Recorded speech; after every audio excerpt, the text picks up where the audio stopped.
जैसा कि आप देख रहे हैं आसम मार्बल मोज़ेक आर्ट। जैसा कि आप देख रहे हैं हमारा यूट्यूब चैनल, जिसमें आपको दिखाते हैं मार्बल मोज़ेक आर्ट किस तरह तैयार किया जाता है। तो आए हम आपको दिखाते हैं। जी हाँ, हम आपको दिखाते हैं कि ये मार्बल मोज़ेक किस तरह तैयार किया जाता है। एक एक स्टोन के साथ हम इसे जोड़ते हैं। इससे पहले हम आपको दिखाते हैं कि लड़का किस तरह आपको स्टोन काट कर दिखाता है और खूबसूरत डिज़ाइन के साथ तैयार कर रहा है।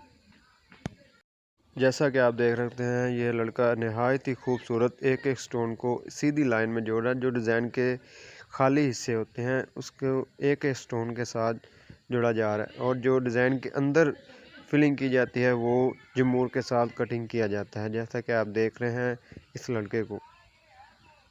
अपने कार के अंदरूनी और बैरूनी हिस्से को खूबसूरत बनाना चाहते हैं तो हमारे नंबर को कनेक्ट करें या रब्ता कर सकते हैं। आप हमारे यूट्यूब चैनल को सब्सक्राइब, फॉलो और शेयर भी कर देना। Thank you.